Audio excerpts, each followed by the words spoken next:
بسم الله الرحمن الرحيم الحمد لله رب العالمين إن الحمد لله نحمده ونستعينه ونستغفره ونعوذ بالله من شرور أنفسنا ومن سيئات أعمالنا من يهده الله فلا مضل له ومن يضلل فلا هادي له أشهد أن لا إله إلا الله وحده لا شريك له وأشهد أن محمدا عبده ورسوله اللهم صل على محمد وعلى آل محمد كما صليت على إبراهيم وعلى آل إبراهيم إنك حميد مجيد اللهم بارك على محمد وعلى آل محمد كما باركت على إبراهيم وعلى آل إبراهيم إنك حميد مجيد ورضى اللهم عن الخلفاء الراشدين والصحابة أجمعين ومن تبعهم بإحسان إلى يوم الدين أما بعد والسلام عليكم ورحمة الله وبركاته. Mes sœurs, mes frères, les louanges, les remerciements, les éloges n'appartiennent qu'à Allah, le premier qui n'a pas de début, le dernier qui n'a pas de fin, l'apparent, le dominant sur toutes choses, l'élevé dans son essence, dans ses noms et attributs, et dans tous ses actes qui oscillent d'une part entre sa miséricorde, sa générosité, sa bienfaisance, et d'autre part sa justice qui, elle est basée sur son omniscience et sa sagesse. Celui qui a la guide, nul ne saura l'égarer, celui qui est privé de sa guidée, nul ne saura lui montrer le droit chemin. Celui qui a la guide, nul ne saura l'égarer. Ce serait un peu, je dirais, le thème de cette soirée, Inch'Allah, en tout cas pour le thème principal. En attendant donc vos questions qui seront relayées par Mohamed Adda, toujours à la technique, Karim, et avec un invité surprise. Qu'Allah bénisse Mohamed, sa famille, ses compagnons, tous ceux qui les auront suivis dans le droit chemin, nous fassent l'honneur d'en faire partie. Bienvenue donc mes frères, mes sœurs, la famille, dans ce live donc du samedi, deuxième épisode que nous avons appelé donc Savoir et culture. Le savoir est indispensable. Si Allah a envoyé tous les prophètes, que Dieu les bénisse, c'est pour nous enseigner ce qu'eux ils ne savaient pas, comme disaient les anges. La ilma lana illa ma allamtana. Nous n'avons de science que ce que tu nous as enseigné. Et donc nous attestons que les prophètes ont transmis le message.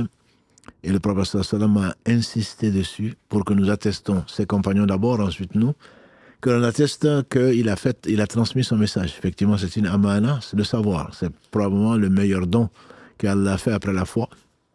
Et quand il parle souvent de la croyance, la foi et les actes donc, qui l'accompagnent, et ces actes-là sont basés sur la science. Allah n'accepte pas une adoration qui n'est pas basée sur la science. Et donc, là, quand je dis la science, il ne s'agit pas de sortir de l'université avec un diplôme. La science, c'est la connaissance profonde qui est basée donc sur le Coran et sur la sunna du Muhammad sallallahu alayhi wa sallam. Aujourd'hui donc, on va comme d'habitude passer un petit quart d'heure, voire une demi-heure, à parler donc d'un sujet. J'ai choisi aujourd'hui donc la guidée justement. Celui qui a la guide, nul ne saurait l'égarer. Celui qui est privé de sa guidée, nul ne saurait lui montrer le droit chemin, disait le prophète sallallahu alayhi wa sallam en introduction. Que ce soit le vendredi, que ce soit le mariage, que ce soit un discours comme on l'appelle khutbatul haja, donc le prône entre guillemets d'affaires ou en toute occasion. Il disait ça. Comment le comprendre? Bien sûr, beaucoup de philosophes se sont mis à imaginer et essayer d'expliquer cela. Mais en réalité, Allah a donné à certains ce qu'il n'a pas donné à d'autres, notamment aux savants. Et donc, cette guidance, cette guidée, on va essayer de la détailler, Inch'Allah, aujourd'hui, basée essentiellement sur le résumé donc, du livre Le chemin des itinérants, là où la voie des itinérants d'Ibn Qayyim, qu'Allah fasse miséricorde, et également sur le livre Comprendre les noms d'Allah, subhanahu wa ta'ala, du cheikh Abdurrazaq al-Badr, qu'Allah le récompense par le meilleur, le fils d'Abd Muhsin, qu'Allah les préserve et leur accorde le meilleur pour ce qu'il leur a enseigné et qu'ils ont transmis. Et donc, il y a plusieurs types de guidance, c'est qu'on va essayer de voir aujourd'hui. On va jusqu'à 12, en tout cas de ce que j'ai recensé. 10 disait Ibn Qayyim, 4 disait le Cheikh Abdurrazaq al-Badr, et donc ça ferait 12 si l'un dans l'autre. La première guidance, bien entendu, c'est Allah qui guide. S'il guide pour que les gens guident, ce sont les messagers, alayhi salatu wassalam, et les prophètes, qu'Allah a guidés pour qu'ils puissent nous guider. Donc il y a 3 types de guidés chez les messagers. Le premier type, c'est celui qui a été réservé à 2 de ces meilleurs messagers, ou le Azm al-Rusul, 2 sur 5, à savoir qu'Allah parle directement Allah parle directement donc au messager. Il parle directement, bien sûr, derrière un voile, puisqu'on ne saurait voir Allah subhanahu wa ta'ala. Quand Moussa a demandé à le voir, il a dit « Tu ne saurais me voir ?» Et ça va rajouter dans ce bas monde, bien sûr, puisque notre conviction, notre croyance, qui ne souffre pas de doute, c'est que les habitants du paradis verront Allah subhanahu wa ta'ala au paradis et il n'aura pas été donné mieux à qui que ce soit que la vision de sa noble face subhanahu wa ta'ala, à qui ni rien ne ressemble. Donc Allah dit subhanahu wa ta'ala, en particulier dans la sourate Shura 42, verset 51, il dit, il dit plutôt, nous avons fait une révélation. Il n'a pas été donné, donc plutôt, à un homme. Il n'a pas été donné à un homme qu'Allah lui parle directement. Si ce n'est par révélation ou derrière un voile. Ou par l'envoi des messagers, lequel révèle par son autorisation ce qu'il veut. Allah est transcendant et sage. Donc c'est ce qui donne les trois façons. Donc que Allah subhanahu wa ta'ala utilise, qu'il a utilisé plutôt, puisqu'il n'y a plus de messager ni de prophète, pour transmettre donc le savoir. Le premier type, donc, c'est le fait qu'Allah parle derrière un voile et directement à son messager, sans l'intermédiaire de l'ange Gabriel, alayhi salam. Et ça, c'est arrivé, Allah le dit dans le verset 164 de la sourate An-Nisa. Wa kallama Allahu Moussa taklima. Allah a parlé de vive voix, on pourrait dire, à Moussa. Kallama Allahu Moussa taklima, c'est pour que les gens ne disent pas non, c'est une inspiration ou c'est métaphorique qui veut dire non. Allah dit, Allah a vraiment parlé à Moussa. Le verset 164 de la sourate, donc 4, les femmes. Et en effet, Allah, quand Moussa a été éprouvé dans la sourate, comme relaté dans la sourate Al-Qasas, la sourate 28, quand Moussa a été éprouvé et qu'il a fui Pharaon pour avoir fait un homicide involontaire, et qu'il a fui, qu'il a été à Madian, il y a travaillé probablement 10 ans, et ensuite il a épousé la fille donc de la personne sage de Madian, et quand il revenait, Allah l'a interpellé. Ya Moussa. Ya Moussa, oh Moussa, donc je suis Ana. Ya Moussa, inni ana Allah. La ilaha illa ana. Oh Moussa, je suis Allah. Rabbul alamin. Ana Allahu Rabb. Ana. Ya Moussa, inni ana Allahu Rabbul alamin. Verset 30 de la sourate, donc 28, Al-Qasas, le récit. Oh Moussa, je suis Allah, Seigneur des mondes. Donc Allah a parlé directement à Moussa. Il a également parlé à Mohammed, alayhi salatu wassalam, quand il a visité les 7 cieux et au-delà, où il a vu le paradis. Il n'a rien vu de meilleur, de plus beau. Il a vu l'enfer, il n'a rien vu de pire. Et quand ils sont arrivés au lotus de la limite, comme Allah l'appelle dans la sourate 53, Al-Najm, quand il a dit « Sidratul Muntaha », c'est là où il y a le paradis. Et dans Muntaha, par définition, c'est le lotus de la limite, que personne ne peut dépasser. Et l'ange Gabriel qui l'accompagnait lui a dit « Toi, monte parce que tu as été invité. Nous, on ne peut pas monter, c'est notre limite. Celui qui monte, là, ses ailes vont être brûlées. » Voilà. Donc, il a été en face d'Allah subhanahu wa ta'ala qui lui a révélé ce qu'il lui a révélé, et dont les 50 prières par jour qu'il a réduit par miséricorde pour en faire 5. Donc ce sont les deux à qui Allah a parlé de vive voix, subhanahu wa ta'ala. Il y a la révélation. La révélation, c'était juste avant, Allah dans ce verset, dans la sourate 4, verset 163, dans 164, il va parler à Moussa, Allah a vraiment parlé à Moussa, et dans le verset qui précède, Allah dit, nous t'avons fait une révélation, ya Muhammad, comme nous en avons fait parvenir à Nuh, ainsi qu'au prophète après lui. Donc c'est ce qui prouve qu'il y a le même type de révélation. Donc Allah envoie l'ange Gabriel alayhi salam. Vous vous rappelez certainement quand le prophète sallallahu alayhi wa sallam,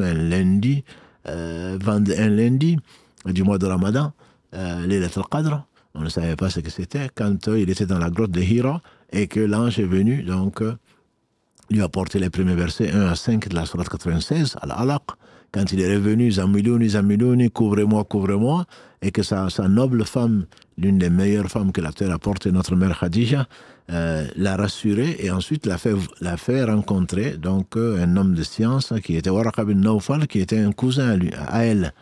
Et quand tu lui as dit, fils de mon frère, raconte-moi ce que tu as vu. Quand tu lui as raconté, il dit, ça c'est le Namous. C'est celui qui est venu parler à Moussa. Et donc le Namous, c'est Djibril, alayhi salam, qui est venu parler à Moussa. Donc c'est l'ange Gabriel qui a toujours servi de messager entre Allah subhanahu wa ta'ala et ses messagers, ses hommes messagers.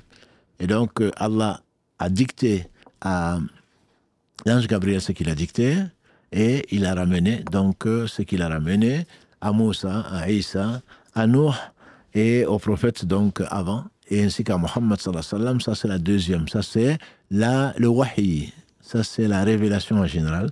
Donc Allah a utilisé pour transmettre ce qu'il a transmis. Et si vous vous en souvenez également, donc ça c'est le Coran, c'est la Torah, c'est l'évangile, etc. Et c'est une parole lourde.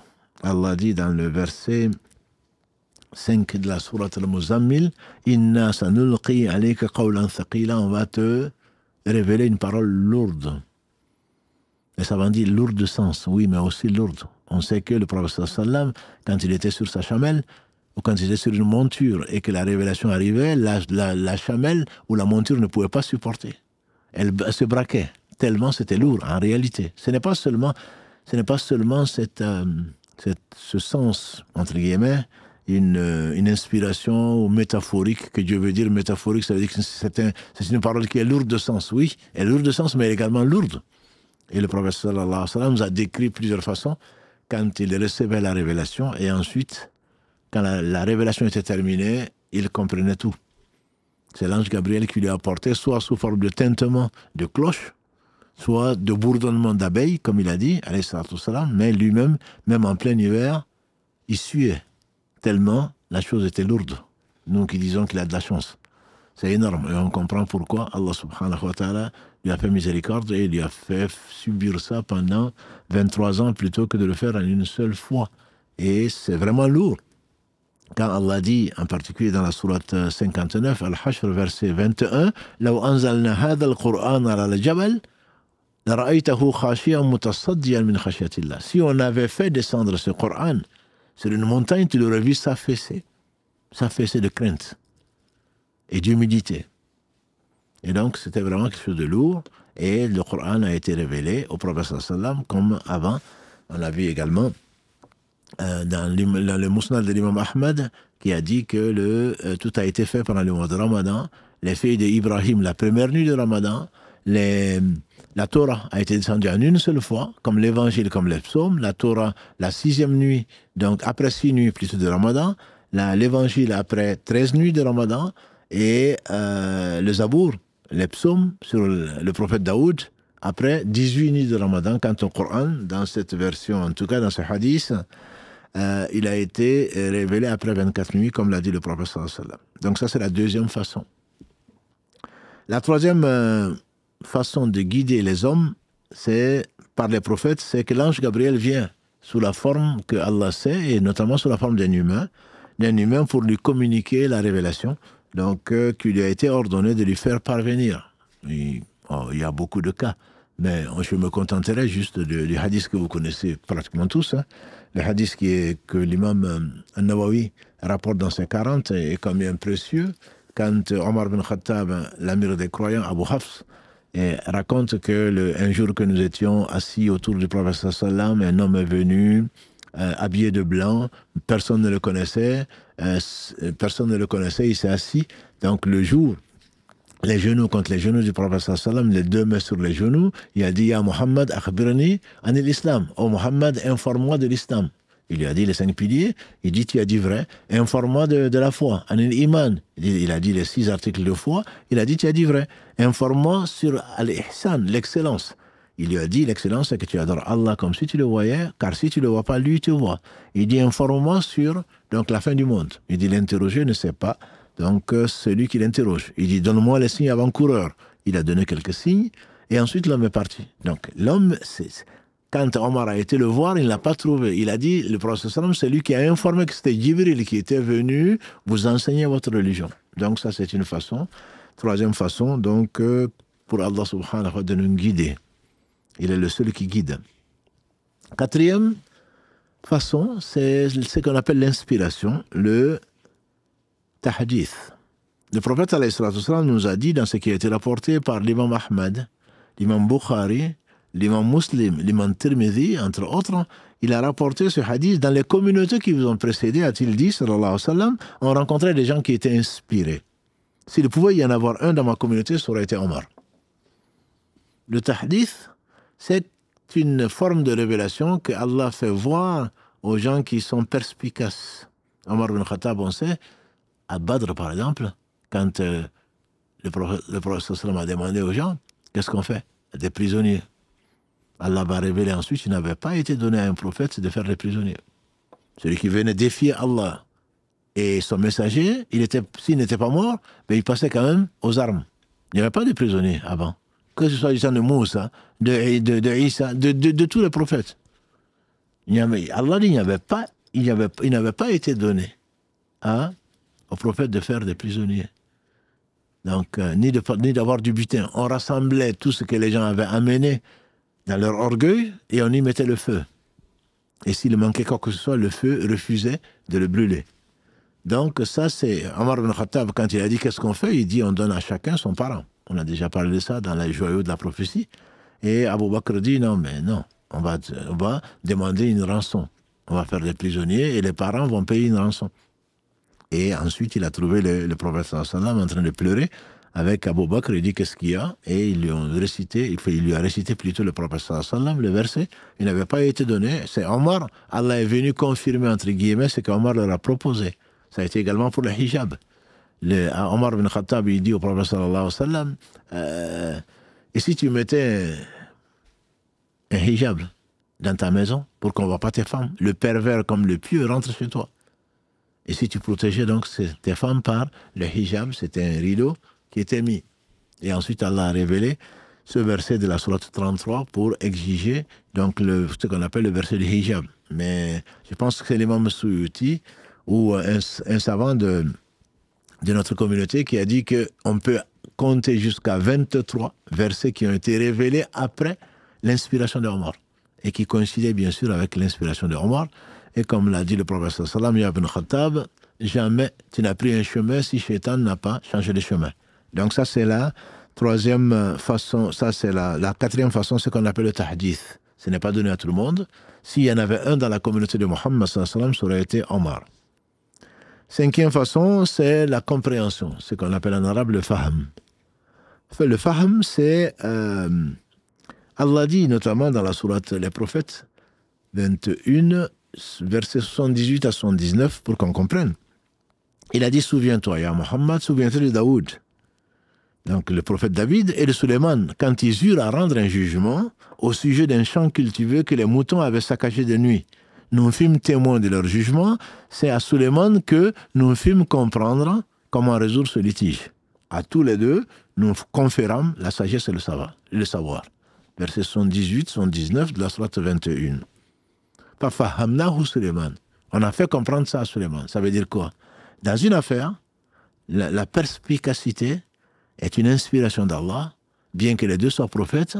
Son père Daoud, et pourtant tous deux, comme il a dit, à tous les deux, nous conférons sagesse et savoir. Les deux étaient savants, les deux étaient sages. Mais Allah a fait comprendre à Suleiman ce qu'il n'a pas fait comprendre à son père. Donc c'est des moutons qui sont venus saccager les cultures, comme ça peut arriver. Et donc ils sont venus se plaindre au roi et prophète Daoud, qui leur dit, la justice, puisqu'il était roi et était juge en même temps, il dit ce qu'on va faire, c'est qu'on va prendre les moutons qui ont saccagé, on va le donner aux paysans. Parce que c'est l'injustice, que tes moutons viennent manger donc sa récolte prochaine.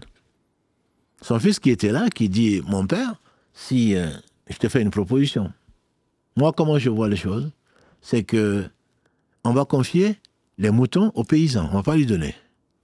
Il va en profiter, il va profiter du lait, des brebis, etc. Et on va demander aux éleveurs, à qui appartiennent les moutons, de planter le champ, jusqu'à ce que le champ redevienne comme il était. Ensuite, les éleveurs vont récupérer leurs moutons, et le paysan n'a pas été lésé, il va retrouver sa récolte, et entre-temps, il n'a pas été lésé, il a pu profiter donc du lait des moutons. Et Allah appelle ça « Fafahamnahu Suleiman ». Ça ne veut pas dire que ce que Daoud a dit était faux. C'était de la justice. Prendra, donc, c'est ce qu'on dirait aujourd'hui, donc pour réparer dommages et intérêts. Pour réparer, donc, c'est le préjudice. Mais ça, c'est le faham. Allah le donne à qui il veut. Et très certainement, il a donné, entre autres, à Ibn Abbas, Karalagré, la compréhension de la religion. C'est comme Ibn Qayyim, qu'Allah fasse miséricorde, interprète certains versets de la sourate Arad, sourate 13. Allah dit, donc, il y a des ruisseaux, il y a des fleuves, et il y a des mers, et il y a la mer. Donc, les ruisseaux sont comme chacun a une compréhension, a une capacité de comprendre. Ce que nous appelons des gens intelligents, c'est la capacité qu'Allah leur donne de comprendre. Et donc, le ruisseau ne peut contenir que peu d'eau. Le fleuve en contient beaucoup plus. Et c'est pour cela que les savants du hadith, et surtout les savants du tafsir, on appelle Ibn Abbas al-Bahr. Et on appelle également les savants hors pair, on les appelle la mer. C'est que leur compréhension de la science, elle est tout simplement énorme. Bien sûr, au-dessus d'eux et au-dessus de tout, savant, il y a un savant, plus savant, c'est forcément Allah subhanahu wa ta'ala. Et Al-Khidr disait à Moussa, alayhi salatu wassalam, ta science est la mienne, ton savoir est le mien, par rapport au savoir d'Allah, ce n'est pas plus que 2 gouttes d'eau par rapport à l'étendue de la mer. Le seul savant, c'est vraiment Allah. Mais Allah a donné la compréhension, donc, et la sagesse à certaines personnes par rapport à d'autres. Donc ça, c'est le 5e. La 6e qui nous intéresse, je dis bien un peu long, la 6e qui nous intéresse le plus, c'est l'argument d'Allah subhanahu wa ta'ala, c'est l'exposé général. C'est l'argument d'Allah contre ses serviteurs. Pour que demain, personne ne dise « je ne savais pas ». L'exposé général, la vérité, et qu'il la distingue du faux. Allah te montre que ça sera la vérité. Et ça sera le faux. Et on demande à Allah subhanahu wa ta'ala de nous montrer la vérité telle qu'elle est et de nous permettre de la suivre. Et de nous montrer le faux tel qu'il est, malgré l'embellissement de Shaitan, et de nous permettre de nous en écarter. On peut connaître la vérité et ne pas la suivre. C'est le cas de beaucoup de désobéissants. On sait très bien que Allah dit vrai, on sait que son messager dit vrai, mais on ne les écoute pas. On peut voir le faux, on sait bien que Satan nous tente, on le sait, mais on le suit néanmoins, dans la désobéissance. Donc ça, c'est l'argument d'Allah subhanahu wa ta'ala contre ses serviteurs, dit Ibn Qayyim, sur la base des preuves évidentes et des arguments, de manière à la rendre visible par le cœur, comme l'œil voit les choses apparentes. C'est ce qu'on appelle irshad.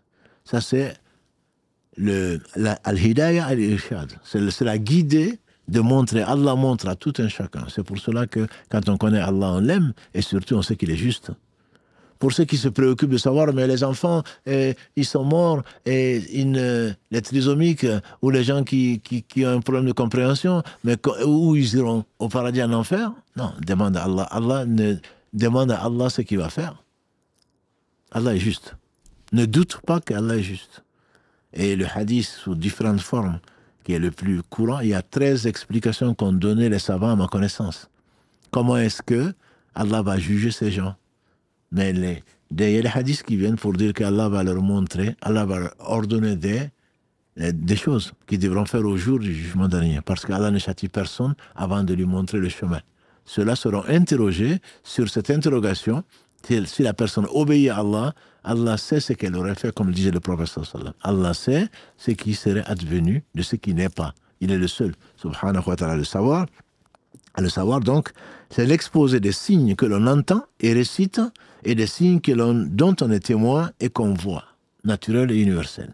Les signes qu'on entend, c'est le Coran, ou c'est la Torah, ou c'est l'Évangile, qui est récité par le prophète, alayhi salatu wassalam, en question. Les signes que l'on voit, c'est au travers de nous. Wafi sama'i rizqukum wa ma tu'adun. Dans le ciel, wafi anfusikum afala tubsirun. Dans la sourate 51, Allah dit, il y a des signes dans le ciel. Il y a des signes partout et en vous-même. Rappelle-toi quand tu n'étais rien. Verset 1 de la sourate 76, Al-Insan. Un temps n'est-il pas venu que l'homme n'était même pas une chose mentionnée. Donc, quand tu réfléchis, comment est-ce que Allah t'a fait sortir du ventre de ta mère? Tu ne savais rien. Tu as tout trouvé devant toi. L'amour d'une mère, le lait tiède, et tout le reste entouré. Et ensuite, maintenant, je crois, je pense que.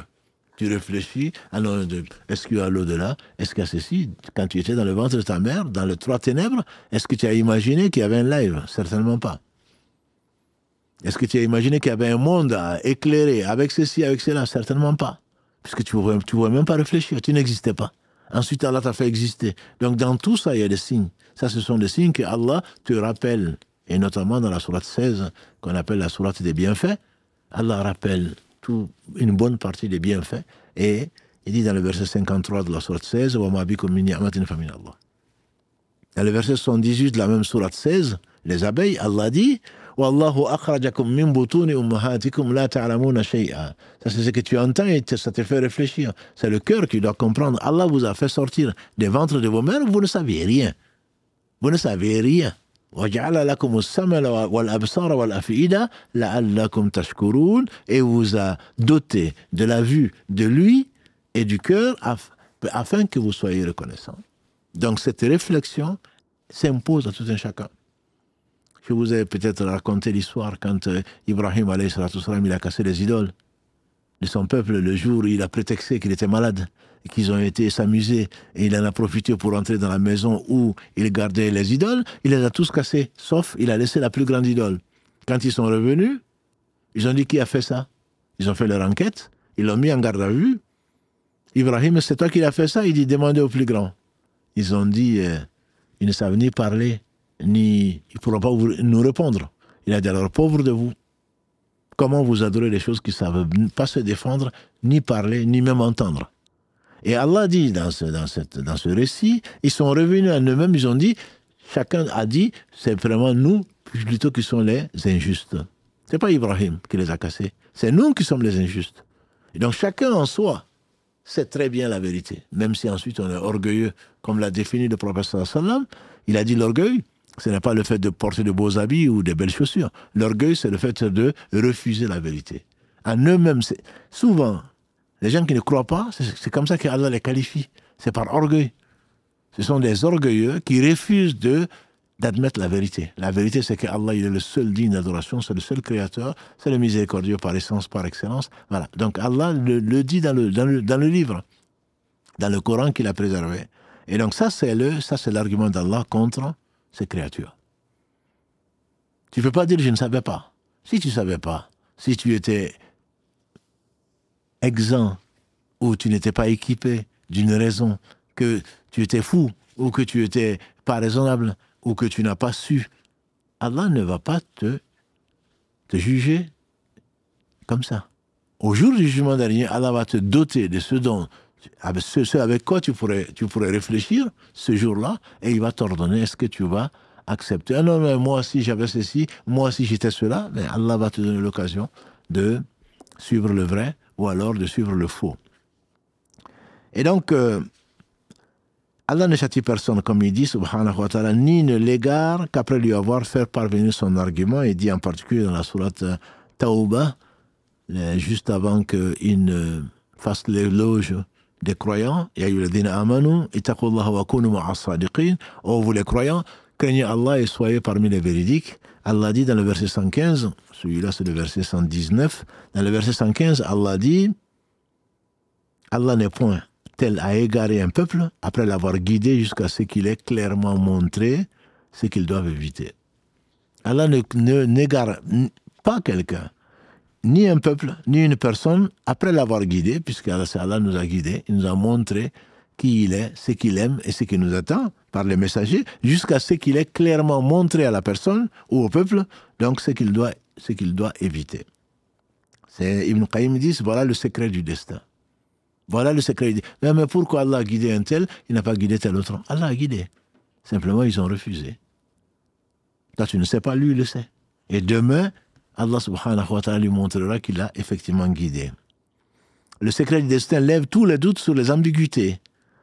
Allah dit « Falamma zaghu azagha Allahu qulubahum » parlant des fils d'Israël, et avec Moïse, Allah dit « Comme ils dévièrent du droit chemin, Allah fit dévier leur cœur. » Ça, c'est le verset 5 de la sourate 61. Allah dit également dans la sourate An'am 6, les bestiaux, verset 110, nous détournerons leur cœur et leurs yeux parce qu'ils n'ont pas cru la première fois et nous les laisserons s'égarer aveuglement dans leur outrance.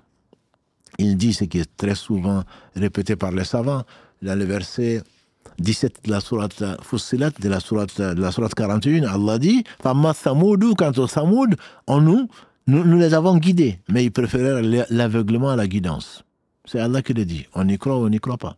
Les Thamoud ont été guidés, ensuite Allah les a exterminés parce qu'ils ont préféré l'égarement à la guidance. Allah les a guidés par tous les signes, notamment la chamelle qu'il a envoyée, c'est le peuple de Saleh, les Thamoud, les seconds Ad. Allah leur a tout montré. Une chamelle qui est sortie des montagnes.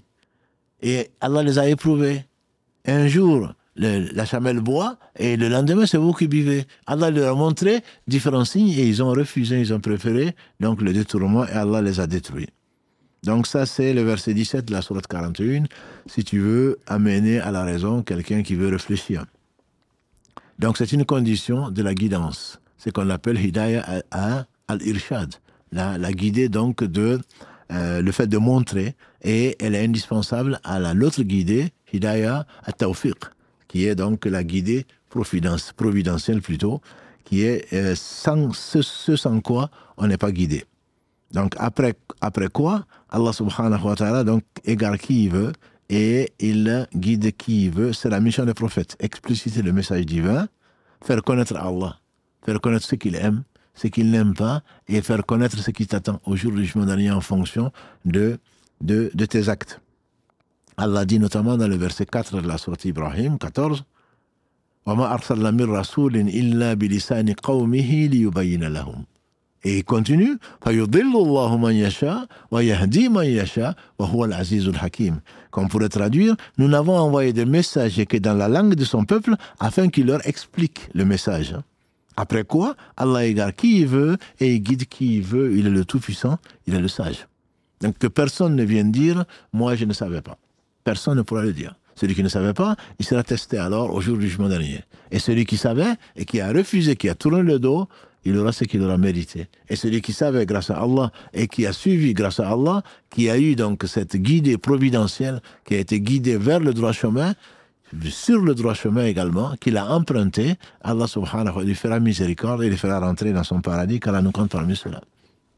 Septième type de guidée, et le temps passe, l'exposé particulier, donc qui implique la guidance destinée à certains, guidée à laquelle se rattache la bienveillance divine, donc qui est al-hidayah at-tawfiq, l'assistance providentielle, l'élection et la coupure des causes. Si tu tiens à leur guidance, dit Allah dans le verset 16 de la sourate 16, si tu tiens, ya Muhammad, à leur guidance, sache alors que Allah ne guide pas ce qu'il a voué à l'égarement. Allah les a guidés, ils sont détournés. Alors Allah ne va pas les guider. C'est ce qu'il a également dit dans le verset 56 de la sourate 28, quand malgré tous ses efforts, son oncle Abu Talib n'a pas voulu embrasser un mort polythéiste. Allah dit « Innaka la tahdi man ahbabt, walakin Allah yahdi man yasha » Allah ne guide pas. Tu ne guides pas, ya Muhammad, qui tu aimes. Tu ne guides pas qui tu aimes. C'est Allah qui guide qui il veut. Donc ça c'est la septième catégorie, c'est le hidayah donc à tawfiq. Huitième catégorie, c'est l'isma'. L'isma', c'est l'écoute. On peut traduire mot à mot. Allah dit dans le verset 23 de la sourate Al-Anfal, dans la sourate 8, à Muhammad sallallahu alayhi wa sallam, si Allah leur avait reconnu quelques mérites, il leur aurait accordé d'entendre. Yasma'ahum. Il leur aurait permis d'entendre, même s'il l'eût fait, qu'il se déroberait par esprit d'opposition. Ici, l'isma', quand tu parles à quelqu'un, tu dis, tu as bien entendu ce que je dis, notamment quand tu parles à ton fils ou à ta fille, etc. Tu as bien entendu? C'est qu'entendu, est-ce que tu as compris dans ce sens-là? Est-ce que c'est rentré dans tes oreilles? Mais surtout, ton cœur et ta raison ont mis à leur place le sens de la chose. C'est qu'on appelle l'isma', qui est donc la huitième catégorie de guider. Neuvième, c'est l'inspiration. L'inspiration, Allah dit, wa nafsin wa ma sawaha fa alhamaha. Ici, c'est al-ilham. Bon, il y a des sœurs qui s'appellent ilham. Ilham, c'est la compréhension, en fait. C'est l'inspiration. Par l'âme est par celui qui l'a harmonieusement façonné et qui lui a inspiré son libertinage, sa piété. Versets donc 8 à 9 de la sourate 91, sourate Shams. L'ensemble des croyants est concerné par ça. L'ensemble des croyants est concerné par ça. Et l'inspiration que Allah subhanahu wa ta'ala a envoyée à la mère de Moussa dans la sourate 28 encore, le récit, verset 7, quand il dit il a ummi Moussa, on a inspiré, on a révélé à la mère de Moussa. Quel type de révélation? Allahu a'lam. Est-ce que c'est un rêve qu'Allah lui a montré? Si, quand tu allaite-le, quand tu craindras pour sa vie, mets-le dans un sarcophage et mets-le dans le Nil. Ça, c'est une inspiration, mais tous les croyants sont concernés par ça, en fonction donc de leur piété. Allah t'inspire de faire le bien. Et quand tu pries, c'est une inspiration d'Allah. Et quand tu jeûnes, c'est une inspiration d'Allah. Quand tu fais le bien, c'est une inspiration d'Allah. Nous sommes tous concernés par ça, à des degrés bien entendu divers. Et Allah inspire, comme tu l'as dit, Awhayna, il a les abeilles. Allah a inspiré les abeilles. Ça, c'est une inspiration naturelle que l'on peut appeler, comment dirais-je, qu'on peut appeler l'instinctif, qu'on peut appeler inné, mais dans tous les cas, rien ne bouge. Allah dit dans une des formes de guidée, dans la sourate notamment A'la, verset 3, Sabisma rabbika al-a'la, alladhi khalaqa fasawwa walladhi qaddara fahada. C'est lui qui a déterminé toutes choses et il a guidé. Fahada, il a guidé toutes choses. Quand l'enfant naît, il va vers la mamelle de son... Quand l'animal naît, il va vers la mamelle de sa mère. Quand l'enfant naît, il va vers le sein de sa mère. Quand tout ce qu'Allah a créé, il a donné des réflexes naturels, entre guillemets. C'est inné. C'est Allah qui les guide, comment il le saurait autrement. Ça, ce sont des formes que je ne vais pas citer, que je ne vais pas détailler plutôt. Et il y a la vision véridique. Le professeur Sallam, dans ce qui a été rapporté par Ahmad, Malik, Adarimi, Bukhari, Muslim, Abu Daoud et Tirmidhi, le professeur Sallam a dit que ça c'est le 46e de la prophétie. Il y a 3 types de rêves. Un rêve qui vient d'Allah. C'est Allah qui t'inspire, mais dans le sommeil. Ton cœur, ta poitrine est dilatée. Tu remercies Allah, dit le prophète sallallahu alayhi wa sallam, et ça va se réaliser. Tu te vois au paradis, par exemple. Allah l'envoie aux gens qui seront éprouvés pour les rassurer, parfois, pour les récompenser. Et c'est le 46e de la prophétie, dans une version qui a été rapportée par l'imam Ahmed, l'imam At-Tabarani et également Al-Haytimi. C'est la 70e plutôt de la prophétie. Donc, il y a 3 types de rêves, venant d'Allah, sinon venant de Satan, c'est le cauchemar, sinon du subconscient. Et, comme l'a dit le prophète sallam dans le hadith rapporté par Al-Bukhari, par Muslim, par Ibn Majah, Ad-Darimi et Ahmad. Le songe des prophètes, c'est une réalité. Ça ne peut être que une partie de la prophétie, parce que Satan ne peut pas rentrer dans leurs rêves. Allah les a protégés de Satan, même s'ils en ont chacun un, comme l'a dit le prophète sallam, même toi, il dit oui, même moi, sinon que Allah l'a soumis, ou Allah m'a protégé contre lui. Donc c'est un hadith rapporté par l'imam Muslim, même le prophète sallam avait son Satan. Simplement, il n'était pas opérationnel, dans la mesure où soit il s'est soumis, il est devenu musulman, dans une version, Allah m'a donné le dessus sur lui. Donc, les prophètes, c'est ainsi que le prophète Ibrahim alayhi salatu salam, dans le verset 102 de la sourate 37, quand il a dit à son fils Ismaël, Ya bunay, inni ra'atu fil manam anni adbahuk. Je me suis vu en songe, en rêve, en train de te sacrifier. Dis-moi ce que tu penses. Il dit, Ya abati if'al ma tu'mar. Mon cher père, fais ce que Allah t'a ordonné, tu me trouveras sur le plaît à Dieu, patient. Et donc ça, c'est un rêve. Et Ismaël n'a pas douté que c'était une réalité, Ibrahim non plus. Allah lui a ordonné de sacrifier son fils. Donc pour les prophètes, il n'y a pas un souci. Ce n'est pas un cauchemar, c'est bien une façon qu'Allah utilise pour leur ordonner ce qu'il veut. Et pour les autres, par contre, il faut toujours le mettre dans la balance donc, de la charia. La balance de la charia, la balance de la révélation. Et je vous ai peut-être déjà dit qu'Abdel Qadir, on dit que c'était un imam connu et respecté, et qu'il a vu en rêve à quelqu'un qui lui dit « Moi, je suis Dieu. Je suis Dieu, je suis satisfait de toi. C'est terminé. Maintenant, tu peux faire ce que tu veux, tu iras au paradis. Tu peux même ne pas prier. » On dit que dans son rêve, Abdel Qadir a dit à ce qu'il a vu en rêve « Je sais que toi, tu es shaitan. Parce qu'on ne peut pas voir Dieu dans ce bas monde. » Et que ce qu'il a vu s'est mis à pleurer. Il dit « Pourquoi tu pleures ?» Il dit « Parce que j'en ai trompé plus d'un. » C'est que quand tu ne connais pas Dieu, bien sûr, on te dit, ça y est, toi tu as gagné, arrête de pleurer, arrête de prier, arrête de jeûner, tranquille. Il y a certains égarés qui se disent, ça y est, ils ont atteint, eux, le yaqin, la certitude, ils n'ont plus besoin de prier. Ils n'ont plus besoin de ceci. Et le prophète sallam, jusque sur son lit de mort, en train d'ordonner la prière, et ce que les mains possèdent. Est-ce que vous avez prié jusqu'à sa mort? Et toi, tu te prends pour ce que le shaitan t'a trompé, il te dit que tu es peut-être au-dessus du prophète sallam, tu es un nouveau prophète peut-être. Donc il est évident que ce sont des choses qui ne sont pas à respecter, sauf si c'est dans la charia. On dit Ahmed, un saint paraît-il, qui était accoudé à la Kaaba, et voilà que, il a fait un rêve, accoudé à la Kaaba, bien sûr ça peut être qu'un bon rêve.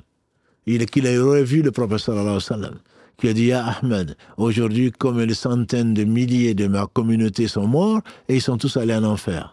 Et celui qui va transmettre ce message-là, il va gagner en grade. Un gendarme, paraît-il, a recopié ça 7 fois, et finalement, il a eu une promotion. On ne t'a pas dit qu'il est rentré au paradis, il a eu une promotion. Ici-bas, à quoi ça sert? Le bas monde et tout ce qu'il contient ne représente pas plus que le poids de l'aile d'une mouche. Moi, tu me dirais, recopie ça 1000 fois, tu vas rentrer au paradis, oui, tu vas m'encourager. Mais recopie ça pour que tu aies un peu plus d'argent, donc plus de problèmes au jour du jugement dernier, et recopie ça pour que tu aies une promotion, et après. Donc, ce sont des choses qu'on ne peut pas appliquer, qu'on ne doit pas appliquer. Par contre, si on te dit, si tu vois ton père qui est décédé, qu'Allah lui fasse miséricorde, et qui te dit, j'ai des dettes, certainement tu te dois d'acquitter ces dettes-là, parce que ça veut dire qu'il attend devant le paradis, comme l'a dit le prophète sallam, parce que ça correspond à la révélation, à ce que le prophète sallam nous a laissé, ou à ce qu'Allah nous dit dans le Coran. Si ce n'est pas le cas, tu n'as pas à aller sacrifier une vache noire, ou chercher un taureau rouge ou jaune, non. Comme malheureusement, le marabout risque de te dire, si tu fais ça, il faut faire ça pour te protéger contre ce qui va arriver, c'est déjà écrit. Non, ça ce sont des charlatans qu'il ne faut pas écouter. Dernier type de guidée, et je m'excuse d'avoir été aussi long, c'est la guidée vers le paradis. On rentrera, Inch'Allah, au paradis grâce à Allah par sa miséricorde. Et le prophète sallallahu alayhi wa sallam a dit, chacun sera guidé vers sa maison, vers son palais ou vers ses palais, comme vous allez reconnaître vos maisons au paradis, comme vous allez reconnaître, comme vous reconnaissez vos maisons ici. Pas besoin de GPS. Google Maps, pas besoin. Au paradis, tu le connais comme si tu l'as toujours connu. Et c'est à ça peut-être que fait allusion le verset 43 de la sourate Al-A'raf, sourate 7, quand ils vont rentrer, waqalu, les habitants du paradis, car nous compte parmi ceux-là, waqalu, ils ont dit, alhamdulillahi alladhi hadana li hada, alhamdulillah qui nous a guidés, justement. Allah va inspirer aux habitants du paradis d'aller dans leur maison, de rentrer au paradis, alhamdulillahi alladhi hadana li hada, wa ma kunna, on n'aurait pas pu être guidés. وَمَا كُنَّا لِنَهْتَدِيَ لَوْلَا أَنْ هَدَانَا اللَّهُ, si Allah ne nous avait pas guidés. Ça, c'est la dernière et 12e catégorie de guidés. Mais, alhamdulillah, certainement, Mohamed Adda a beaucoup plus de questions. Mais c'était pour que l'on comprenne comment Allah est bon. Comment Allah nous guide, même si tu ne le sens pas. C'est Allah qui te guide. Tout bien vient de lui. وَمَا بِكُم مِّن نِعْمَةٍ فَمِنَ اللَّهِ. Il n'y a pas de bien qui vient d'autre qu'Allah. Et combien il a été, combien il est toujours généreux et miséricordieux. Il nous guide matin, midi et soir, même si tu ne t'en rends pas compte. Qu'il soit loué, subhanahu wa ta'ala. Mohamed. Oui, salam alaikum. A'udhu billahi minash rajim. Bismillah ar-Rahman ar-Rahim. Wassalatu wassalamu ala Rasulillah. Salam alaikum à toutes et à tous. Barakallahu fikum pour votre fidélité. Barakallahu fik, Cheikh, pour cette introduction donc, sur ce sujet. Alhamdulillah, il y a quelques questions qui sont arrivées via le réseau et j'ai noté quelques questions également. Alhamdoulilah, donc c'est pas forcément des questions sur le type de guidance comme tu l'as défini, mais peut-être plus sur le cas concret. Ce qui nous préoccupe le plus, donc sur notre propre guidée en réalité. Et donc j'ai quelques questions que j'ai notées, pas forcément dans l'ordre, mais je vais commencer par celle-ci, peut-être qui pourra te plaire aussi. C'est que doit-on répondre à une personne quand elle te dit Allah yahdik, qu'Allah te guide. Et nous-mêmes, souvent il nous arrive aussi de le dire, à quel moment faut-il le dire? Est-ce qu'il y a des façons de le dire, je pense. Je sais que par exemple, le dire à un ancien, c'est peut-être pas très poli et ils ne l'acceptent pas forcément. Pour eux, c'est des anciens, ils ont fait le Hajj, donc forcément ils sont guidés. Donc voilà, par rapport à cette question-là, comment l'aborder et comment nous devons d'ailleurs aussi faire attention à ne pas le dire à tout va aussi non plus. Alhamdulillah, ça me rappelle Mu'adh ibn Jabal. Quand le prophète sallam, un bédouin est venu dire au prophète sallam, Mu'adh, il prolonge trop la prière. Et le prophète s'est mis en colère et dit à Mu'adh, est-ce que tu veux dégoûter les gens de l'adoration d'Allah? Et ensuite, Mu'adh dit, celui-là, c'est un hypocrite. Il dit, pourquoi tu ne lis pas, au lieu de lire al-Baqarah, pourquoi tu ne lis pas Sabisma Rabbika al-A'la, des sourates courtes? Et ensuite, cet homme est mort martyr. Mais avant, le prophète dit, qu'est-ce que toi tu demandes dans la prière? Il dit, moi, je ne comprends pas ce que dit Mu'adh, ni toi-même. Moi, dans la prière, je demande le paradis à Allah et je lui demande la protection contre l'enfer. Et qu'est-ce qu'il répond, sallallahu alayhi wa sallam? Il dit, et moi, de moi-même, on tourne autour de ça. Si tu nous vois en train de... Donc, après tout ce que j'ai dit pendant 40 minutes, les gens demandent des questions vraiment pratiques, quoi. Non, mais ils ont bien raison. Allah yahdik, quand on dit ça, il faut le dire pas avec reproche, pas avec véhémence, ça, pas quand on a fait des bêtises. Allah yahdik, c'est Ya Bunay, mon cher fils, qu'Allah te guide. Yahdik Allah, et tu dis Amin. Mais même quand ton frère à qui tu as fait quelque chose ou qui n'est pas d'accord avec toi, Allah yahdik, ça devient presque un reproche, alors que c'est un merveilleux dua que Allah te guide. Faut jamais dire, souvent on dit, Allah yahdik, toi aussi, qu'Allah te guide toi aussi. Ben non, c'est pas une malédiction. Quand on dit Allah yahdik, tu dis Amin. Ou yahdina jami'an, qu'Allah nous guide tous. C'est ce que tu demandes 17 fois plus tôt, dans la prière. Et il dit la sirat al-mustaqim. Donc tu demandes à Allah la guider. Un frère te dit qu'Allah te guide, dis Amin. Plutôt, bon, bien sûr, c'est le ton véhément. Et comme tu le dis, effectivement, il ne faut pas le dire à des personnes qui pourraient mal le comprendre. Quand c'est un ami, un frère, quand encore, il ne va pas se vexer, mais il va dire que tu veux dire qu'il n'est pas guidé. Non, ce n'est pas ce que l'on veut dire. Quand on dit Allah yahdik, on dit Amin, mieux vaut dire ça que yani la'anak Allah, comme certains diraient, sans vraiment réfléchir, qu'Allah te maudisse. Mieux vaut dire qu'Allah te guide plutôt qu'il te maudisse. Et les anciens, il ne faut surtout pas leur dire, les pères, les personnes âgées, parce qu'ils ne le comprennent pas comme ça, ils pensent qu'ils sont guidés effectivement. Malgré que nous soyons guidés, nous demandons donc 17 fois par jour à Allah de nous guider chaque fois, voire plus. Donc, il ne faut pas mal le prendre, quand quelqu'un te le dit, souris-lui et dis-lui Amin, ainsi que toi aussi, et ne le dis pas pour ne pas vexer donc les personnes âgées qui vont dire que tu penses qu'il est égaré. Parce que quand tu dis Allah yahdik, on pense que tu qualifies la personne d'égarée, alors que ce n'est pas du tout le cas. Puisque si nous sommes tous égarés, bien sûr, sauf ceux que Allah guide, mais on n'est pas égarés 17 fois par jour. Donc on demande toujours, Allah nous impose de demander, et Ibn Qayyim disait que c'est probablement de son maître Ibn Taymiyyah, qu'Allah leur fasse miséricorde, il dit c'est la meilleure demande que l'homme puisse faire. Puisqu'Allah, après avoir rassemblé les 114 livres dans les 4, ensuite rassemblé la Torah, l'Évangile et les psaumes dans le Coran, il a rassemblé tout le Coran dans la Fatiha, et toute la Fatiha, il l'a mis dans Iyaka na'budu wa Iyaka nasta'in, et ensuite tu demandes, c'est la meilleure demande que tu puisses faire à Allah, Ihdina as-sirat al-mustaqim. Donc, quand on dit Allah yahdik, c'est une très bonne chose, mais il vaut bien le prendre, mais il ne faut pas non plus le dire pour dire à quelqu'un qu'il est égaré. Non, c'est vraiment sincèrement demander à Allah subhanahu wa ta'ala de le guider. C'est vrai que c'est devenu un réflexe aussi, souvent quand, même en plaisanterie, on dit Allah yahdik. J'en ai fait les frais avec une tata et je m'en souviens encore. Donc, j'ai vu que ça ne l'avait pas fait plaisir dans ses yeux. Quand tu dis Allah yahdik, ça veut dire que tu es égaré, qu'Allah te guide. Oui. Voilà. Mais je suis déjà guidé, qu'Allah me guide davantage. C'est ce que l'on cherche, c'est ce que l'on demande, on doit demander. Et en tout cas, faire attention aux personnes, quand on s'adresse à personnes plus âgées, surtout qui peuvent ne pas le comprendre. Une autre question aussi qui est assez intéressante.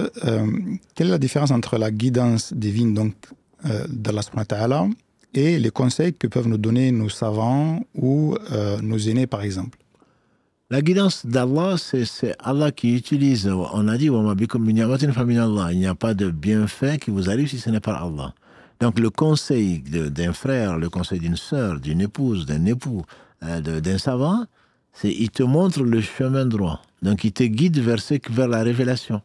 Il te guide vers la révélation. C'est une inspiration d'Allah subhanahu wa ta'ala qui lui a enseigné ce savoir-là. C'est Allah qui te guide au travers de ce qu'il a révélé et qu'il a inspiré à cet homme ou à cette femme pour pouvoir te montrer ou t'écarter du mauvais chemin ou te montrer le droit chemin. Donc ça rentre, tout cela rentre dans la guidée générale d'Allah subhanahu wa ta'ala, il n'y a pas de hasard, de mettre devant toi cette occasion-là, ce jour-là, et à un moment, le meilleur moment, c'est ce qu'on dit souvent, il n'y a pas de hasard, quand tu es prêt à te suicider ou tu es prêt à faire des bêtises et qu'Allah met sur ton chemin ce qu'il met sur ton chemin, c'est une inspiration d'Allah subhanahu wa ta'ala, c'est une miséricorde d'Allah subhanahu wa ta'ala pour t'éviter ce que tu aurais certainement subi si Allah ne t'avait pas guidé vers le bien ou n'avait pas guidé vers toi, donc quelqu'un qui te conseillerait et pour t'éviter donc le mal que te veut Shaitan. Et justement, par rapport à la personne qui donne ce conseil-là, quel est son rôle, plutôt pas son rôle, mais sa responsabilité dans le conseil qu'elle va te donner. Si elle te donne un conseil, que tu as suivi ce conseil-là, donc tu as peut-être fait le choix d'entreprendre autre chose que ce que tu avais prévu au départ. Et si ça ne se passe pas forcément bien pour toi, est-ce qu'on peut dire que la responsabilité, elle vient aussi de la personne qui t'a conseillé? Non, certainement pas. La personne qui t'a conseillé, espérons, et Allah sait tout, qu'elle l'a fait de bon cœur, qu'elle l'a fait sincèrement, qu'elle t'a montré si elle s'est trompée, elle s'est trompée. Prenons le cas de nos savants. Ils prennent sur une situation avec les données qu'Allah leur a mis entre les mains, le savoir qu'Allah leur a confié, ils te disent voilà comment il faut faire cela. Alors, si tu le fais, ça ne marche pas, ce n'est pas de leur faute. Ils ont donné, ils ont fait, et ils ont même une récompense entière, comme l'a dit le prophète sallallahu alayhi wa sallam, celui qui juge une situation ou qui juge dans un litige. Et s'il voit, avec la science, s'il voit vrai, il a deux récompenses. S'il se trompe, il a une récompense, parce qu'il t'a voulu du bien. Et s'il guide, si par toi, Allah guide quelqu'un, a dit le prophète sallallahu alayhi wa sallam, c'est mieux pour toi que les chameaux roux. Donc lui, de toute façon, il est récompensé s'il est sincère. S'il sait de quoi il parle, parce que c'est pas non plus, s'il te guide, il veut te guider plutôt, il te guide vers le mauvais chemin, parce qu'il est égaré. S'il est égaré, si tu guides quelqu'un vers le chemin d'Allah, tu as la récompense complète. Et si grâce à Allah, la personne est guidée vers ce chemin-là, tu auras la récompense de la personne et toutes les personnes qui ont été guidées par cette parole ou par autre chose. Donc, ce n'est que bonus. Et si la personne ne suit pas, à ce moment-là, c'est sa propre responsabilité, puisqu'Allah lui a donné, Allah l'a guidé au travers de toi, au travers d'un savant, et il a refusé, comme les Thamoud, Allah les a guidés et ils ont refusé la guider. Verset 17 de la sourate 41. Donc là, ce n'est pas la faute d'Allah. Ce n'est pas la faute du prophète Saleh, alayhi salam. Allah les a guidés, ils ont refusé. Donc on donne le conseil à Dinu Nasiha, comme Allah sallam, la religion, toute la religion, en fait, c'est le bon conseil. Donc, ou la loyauté. Sincèrement, par rapport à ce que l'on sait, il ne faut pas non plus conseiller comme aujourd'hui, on a beaucoup de frères et de sœurs qui te conseillent sans science. Et là, bien entendu, ils ont la responsabilité. Celui qui conseille quelque chose alors qu'il n'est pas compétent dedans, certainement il prend un péché. Voilà. Mais celui qui, par le savoir qu'Allah lui a confié, voit du bien dans une chose qui te conseille, la responsabilité te revient entièrement quand même. Tu le remercies bien sûr pour le conseil en pensant de lui du bien Et si tu es guidé, c'est grâce à Allah, il aura la récompense. Et si tu te trompes, tu auras moins suivi quelqu'un de plus savant que toi et tu n'auras pas de péché. Donc il y a ça aussi. C'est un peu les fatwas pour des gens qui sont en tout cas scientifiquement compétents pour émettre des fatwas. Et ça peut être également ton frère, ça peut être ta sœur, ça peut être ta épouse, comme ça peut être ton époux. Et ceux-là, on les remercie, on prie pour eux. Et on ne rentre pas en polémique également, parce qu'il y a beaucoup de gens qui se croient savants, mais qui ne savent pas qu'ils ne savent pas. Et donc, parfois, on vient te conseiller quelque chose que tu connais, et tu lui dis « Barakallahu fik ». Parce qu'il veut faire du bien, au moins pour l'encourager dans ce sens-là. Maintenant, ne rentre pas en polémique. Toi, tu en sais beaucoup plus que lui. On dit que le cheikh Al-Thamin, je pense que c'est lui, on dit qu'il était en train de diriger la prière et il s'est trompé dans une sourate courte, quoi. Comme ça peut arriver. Et les gens, à gauche ou à droite, on n'attend que ça, que l'imam se trompe. À gauche, à droite, tout le monde fut envoyé des corrections, peut-être même sans savoir. Les imams savent de quoi ils parlent. Parfois, quand tu te trompes, ils vont dans une autre sourate, ce n'est même pas du Coran. Et tout ça pour, Satan leur dit, mais montre que tu sais, quoi. Presque on espère que tu te trompes, pour que les gens sachent qu'eux, ils savent. Et donc, quand il a fini, il a donné une leçon aux gens. Il a dit, ce n'est pas comme ça. Quand l'imam se trompe, on fait ceci et cela. On attend d'abord qui se reprennent, et s'ils n'arrivent pas vraiment à ce moment, surtout la première ligne, elle est faite pour ça, pour les plus savants d'entre nous, et le relance, etc. Et on dit qu'il y a un vieux qui dit, mais pourquoi aussi tu te mets devant si tu ne connais pas? Voilà, bon, c'était un savant, et respecté, un grand savant, mais bon, les gens veulent corriger. Il y a un jeune aussi qui m'a dit qu'il était à Médine, je pense, ou si c'était à Riyad, parce que je pense que c'est le Cheikh Fawzan, qui était à Riyad, où il priait dans la même mosquée ce savant-là en question. Et puis, il s'est mis à côté de lui. Allez. Il le pousse pour qu'il lui colle les pieds contre les pieds. Quand ensuite il a su que c'était le Cheikh Fawzan, après la prière, il s'est dit, mais j'aurais vraiment mieux fait. J'aurais mieux fait de me taire, quoi. Voilà, tu enseignes aux gens ce que tu ne connais pas pour le peu. Et comme tu le sais, j'aime beaucoup ce proverbe, la science est comme la confiture. Moins tu en as, plus tu l'étales. Donc tu veux montrer que toi tu sais. Le vieux, il ne sait pas. Même si le vieux ne sait pas, il faut le faire de la meilleure des façons, avec bienveillance, etc. Et surtout qu'il sait peut-être beaucoup plus que toi. Il faut éviter de polémiquer, en tout cas, dans ce domaine-là.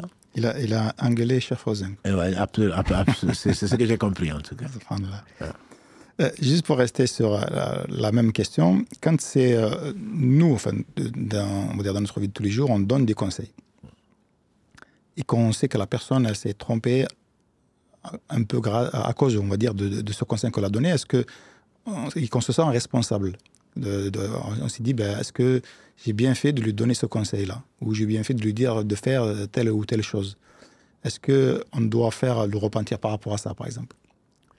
Le repentir, c'est tout le temps, Mohamed. Le repentir, c'est tout le temps. Comme tu le sais, le prophète sallam demandait 100 fois pardon à Allah. Et pourtant, il ne donnait que le meilleur conseil. Donc, quand on s'est trompé, il faudrait peut-être se poser la question, j'aurais dû, Allah pardonne-moi, j'ai suivi mes passions plutôt que de suivre ton inspiration, parce qu'Allah n'inspire que le mieux, que le meilleur. Et les gens qui conseillent, le proverbe dit, les conseilleurs ne sont pas les payeurs. Le problème, c'est que parfois, les gens conseillent sans science. Parfois, on conseille aussi parce qu'on a des suggestions sataniques. On est là, si c'était moi, j'aurais fait ça. On ne t'a pas demandé ça. Voilà. Quand on conseille, il faut conseiller avec science. Avec bienveillance, mais avec science. Pas ce que t'amène, sauf si la personne te demande, qu'est-ce que tu me conseillerais? Et si c'est le cas, le mieux, c'est vraiment réfléchir plutôt que de dire, moi, c'est moi à ta place, j'aurais divorcé. Moi, à sa place, je ne l'aurais plus donné. Moi, à la place, non. Quand on ne connaît pas, quand on demande la personne, tu donnes le meilleur conseil que tu puisses avoir. Bien sûr, cela dépend de ta foi du moment, de ta proximité de Satan. Et donc, fais attention à ce que tu fais. Si, effectivement, tu as induit la personne en erreur, si ce n'est qu'une erreur, tu demandes pardon et Allah ne t'en tient pas rigueur. Par contre, si tu l'as fait par la passion et sans science, ces personnes-là ne vont même pas demander pardon, mais elles sont impliquées certainement dans la désobéissance à Allah, parce que c'est elles qui ont poussé les gens à désobéir à Allah. Voilà. Mais si c'est en un conseil pour obéir à Allah, on a la récompense même si on s'est trompé. Une autre question qui concerne du coup un peu le libre arbitre dans la guidance. Si Allah guide qui il veut, est-ce que cela annule la responsabilité de l'homme? C'est ce que Ibn Qayyim disait, c'est la preuve d'Allah. Allah guide qui il veut, mais il a guidé tout le monde. C'est-à-dire, il accorde la guidance qu'on a appelée Hidayat at-Tawfiq. Si Allah avait vu du bien en eux, comme on l'a vu dans la sourate 8, il les aurait guidés. Même s'il les avait guidés, ils n'auraient pas suivi. Donc Allah sait tout, mais il les a guidés quand même. Quand on dit « Man yahdihillahu fahuwa al-muhtan, wa man yudlil falan tajida lahu waliyan murshida », c'est que celui que Allah laisse dans son égarement, en fait. Allah a guidé. Allah n'a pas égaré. Allah a laissé et égaré les gens après les avoir guidés. Donc cette guidée, Allah l'accorde. C'est les gens qui refusent de suivre la guidée. Et alors, Allah les laisse dans le si Allah avait voulu, bien sûr, les personnes seraient guidées. Mais Allah les a guidés et les a donné le libre arbitre de suivre cette guidée ou pas. Celui qui, malgré la guidée, donc on a dit Al-Hidayah et l'Irshad, malgré l'envoi des prophètes, malgré la conservation du livre, malgré l'inspiration du bien que Allah lui a fait, malgré tout ceci, il a suivi ses passions, c'est que Allah l'a égaré. C'est qu'Allah l'a privé de ce sam'a, de l'estima, de l'écoute, de la compréhension. Il a entendu, mais il a été orgueilleux, il a refusé. Donc, comme le Thamoud, il a refusé de suivre le chemin. Mais il est certain que le libre arbitre joue là. C'est la raison pour laquelle personne n'aura d'argument au jour du jugement dernier en disant « Je ne savais pas » parce qu'Allah t'a apporté la science. Allah t'a apporté combien de... Lui seul sait, par rêve, par la rencontre de quelqu'un, comme tu l'as dit tout à l'heure, qui t'a guidé, par je ne sais quoi d'autre. Allah sait qui t'a guidé. C'est toi qui as refusé. Donc ton libre arbitre, après que Allah t'ait montré la guidée, soit tu suis la guidée, soit tu refuses de la suivre. À partir de ce moment-là, c'est la raison pour laquelle le paradis sera plein et l'enfer sera plein.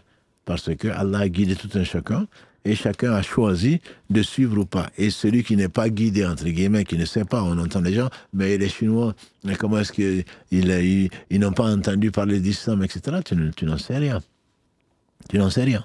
Et comme on dit, tout ce que les droits de l'homme ont été traduits en chinois, hein, les livrets de conduite, de pilotage d'un avion, ça a été traduit en chinois. Même si ça n'a pas été découvert par les Chinois. Et tu te dis, non, pourquoi le Coran a été révélé en arabe, c'est pas les Arabes. Non, bien sûr, c'est pas les Arabes.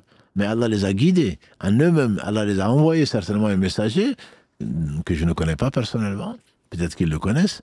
Et Allah leur a montré, la capacité de comprendre et la capacité d'avoir accès à cela. Et si malgré tout cela, la personne a refusé, ça fait partie des annulatifs de l'islam, celui qui ne s'intéresse pas à la religion.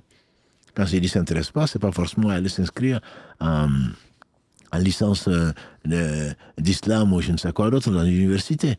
C'est-à-dire que, pourquoi j'ai été créé, qu'est-ce qu'Allah demande de moi, ça, c'est celui qui dit non, mais ça ne me regarde pas. Ça fait partie des choses donc, pour lesquelles la personne sera interrogée et sera châtiée parce qu'elle a délaissé la compréhension de l'islam. Au moins demander, parce que ton chemin, tu le demandes. Si tu as envie de quelque chose, tu le demandes et tu apprends. Si tu ne sais pas le faire, très certainement, Allah sait que tu ne sais pas le faire parce qu'il t'a éprouvé par ça. Au jour du jugement dernier, il t'interrogera à ce moment, après t'avoir donné donc, les moyens de distinguer le faux du bien, le faux du vrai. Voilà, je passe sur une question que j'ai relevée sur Instagram, c'est plus dans la façon de demander à Allah subhanahu wa ta'ala d'être guidé. Donc la personne elle dit, faire des doigts et demander à Allah de nous guider, est-ce suffisant ou est-ce qu'il faut aussi demander à Allah de nous accorder la compréhension de ces signes? Là, c'est une question qui est double tiroir, si je veux. Il est évident que quand tu demandes à Allah de te guider, ce n'est pas en restant là où tu es, en ne prenant pas les moyens. Quand tu demandes à Allah de te guider, Allah va te guider vers ce qui est le bien pour toi. Tu ne vas pas dire à Allah de te guider et croiser les mains, croiser les bras plutôt. Non. Quand tu dis Allah guide-moi vers le mieux, tu sors et tu cherches. Et c'est pour cela d'ailleurs que les gens qui comprennent mal la salat istikhara, ils disent j'ai fait l'istikhara et puis Allah ne m'a pas guidé, je n'ai pas de signe. Mais si, tu as des signes. L'istikhara, ce n'est pas le fait donc de faire la salat, salam alaikum, tu fais le dua, et ensuite, bon, tu attends de rêver, quoi. C'est pas à faire forcément après le 8, ni avant le 8, et dormir, et puis attendre un rêve. Non, l'islam, c'est pas ça. Tu fais les efforts, tu sors. Tu sors, tu veux réaliser la chose. Et Allah te le facilite, si c'est du bien pour toi, et il te détourne de cette chose-là, parce que tu vois des obstacles que tu n'arrives pas donc à contourner. Donc quand on demande à Allah de nous guider, bien entendu, on prend le chemin de la guider, la voie droite. Qu'est-ce que tu dis? Ihdina sirata al-mustaqim. Quel chemin? Guide-moi dans le chemin droit. Quel est ce chemin? Allah te dit sirata alladhina an'amta alayhim, le chemin de ceux que tu as comblé tes bienfaits. Lequel? Il est connu. Il est connu, et Allah dit وَمَا يُطِعِ اللَّهَ وَالرَّسُولَ فَأُولَٰئِكَ مَعَ الَّذِينَ أَنْعَمَ اللَّهُ عَلَيْهِم مِّنَ النَّبِيِّينَ وَالصِّدِّيقِينَ وَالشُّهَدَاءِ وَالصَّالِحِينَ فَحَسُنَ أُولَٰئِكَ رَفِيقًا. Verset 69 de la sourate 4, celui qui obéit à Allah et aux messagers, voilà ce que Allah a agréé. Donc voilà le chemin qu'ils ont pris, c'est quoi? C'est obéir à Allah, obéir aux messagers. Mais qu'est-ce que Allah a ordonné? Qu'est-ce que le messager a ordonné? Non, oh Allah, guide-moi. Bien sûr, il te guide vers quelqu'un, alhamdulillah, qui te montre quelque chose, ou il te fait rêver, ou autre chose, mais tu ne dis pas Allah guide-moi et tu restes inculte, entre guillemets, tu fermes les yeux sur les signes sont partout. Et en vous-même, est-ce que vous ne voyez pas? Donc c'est un peu le débat entre le tawakkul. Donc je mets ma confiance en Allah et je ne prends pas les moyens, je ne prends pas les causes. Non, tu demandes la guider, c'est déjà la guider que Allah subhanahu wa ta'ala t'inspire, comme on fait dire Omar ibn Khattab à la guerre. Je ne me soucie pas, quand vraiment je prie, je ne me soucie pas de la réponse. Je suis sûr qu'Allah va me répondre, puisqu'Allah a promis de me répondre. On a déjà vu ce verset 60 de la sourate 40. Et ton Seigneur a dit, votre Seigneur a dit, invoquez-moi, je vous réponds. Donc nous, on demande 17 fois par jour d'être guidés. Vers quoi? Vers le chemin de ce que Allah a comblé. Donc ce chemin-là, c'est lequel? C'est obéir à Allah, obéir au messager. Comment tu vas le savoir?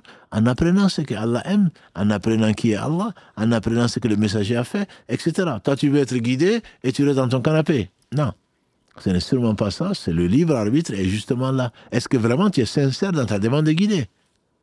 Si tu n'es pas sincère dans ta demande de guider, Allah va te laisser donc dans ton égarement. Tu as choisi l'égarement, tu as préféré la voie de l'égarement plutôt qu'à la voie de la guider. Donc, être demandé à Allah de te guider, c'est très certainement, si tu es sincère, tu en prendras le chemin.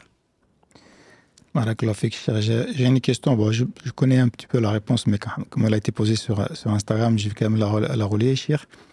Forcément, elle suit un petit peu celle-ci. C'est est-ce qu'il y a ou quelle est la meilleure invocation à dire pour être guidé? La meilleure invocation, puisque tu connais la réponse, je te la laisse. Non, je préfère pas prendre ce risque. Non, la meilleure invocation et la meilleure des demandes, c'est Ihdina as-sirata al-mustaqim. Il n'y a pas mieux. Allah a tout regroupé. Je peux dire, je le savais. Tu pensais le savoir en tout cas. Donc non, la meilleure, il n'y a pas mieux que les doigts du livre. Il n'y a pas mieux que les doigts du prophète sallallahu alayhi wa sallam. Donc, demander à Allah de la guider, c'est de demander à Allah de le guider sur le droit chemin, et c'est certainement c'est la meilleure des façons, puisqu'Allah a tout rassemblé. Donc, dans la Fatiha, il n'a pas laissé quoi que ce soit, et il t'a dit de demander, pour toi et pour les musulmans, et pour les non-musulmans même, Ihdina as-sirata al-mustaqim, guide-nous dans le chemin droit. Il n'y a pas meilleure invocation pour demander la guider en tout cas. Je reprends juste mes notes, que je regardais en même temps sur ce qu'il pose comme question, et j'ai vu qu'il y a beaucoup de questions qui sont arrivées, donc je n'ai pas eu le temps de les lire. Comment faire la différence entre le rêve prémonitoire et celui de subconscient? La réponse, je l'ai donnée dans le hadith du prophète sallallahu alayhi wa sallam qui dit que le rêve prémonitoire, c'est un rêve qui t'apaise. Il dilate la poitrine, comme il a dit, alayhi salatu wassalam, et tu te réveilles, alhamdulillah, la poitrine dilatée, tu es content, et tu racontes aux gens que tu aimes. Et le subconscient, C'est ce que tes passions t'ont dicté. Tu veux épouser telle sœur, par exemple. Et que si tu rêves d'elle, c'est pas parce qu'Allah t'envoie un signe. Ah oui, j'ai eu beaucoup de signes, disent souvent les sœurs dans leurs messages. J'ai fait istikhara, j'ai eu beaucoup de signes. Les signes, c'est quoi? Peut-être que tu as rêvé de lui, mais tu étais avec lui il n'y a pas longtemps. Voilà, tu penses tellement à ça que tu finis par y rêver de ça.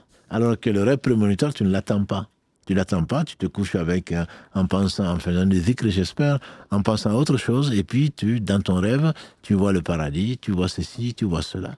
Donc, alhamdulillah, ça, ce sont des choses qu'Allah accorde à qui il veut. Et souvent, c'est vraiment un baume au cœur, parce que tu as subi une grosse épreuve, ou parce que Allah te prépare à une grosse épreuve. Donc, ça peut être ce que tu espères ou ce que tu n'espères pas surtout. Voilà, ce que tu crains surtout. Mais Allah te prépare en disant que ce n'est que du bien. Ce qui va t'arriver, Allah est avec toi. Donc, quand tu vas affronter cette épreuve-là, tu vas te rendre compte, si tu veux, tu seras très remonté, et donc tu vas résister plus que si tu n'avais pas eu ce rêve-là. Voilà, le prémonitoire, il est celui-là. Quant au subconscient, c'est très certainement, je parle du mariage, mais ça peut être autre chose, mais c'est ce à quoi tu penses. Tu y penses tellement que tu finis par en rêver.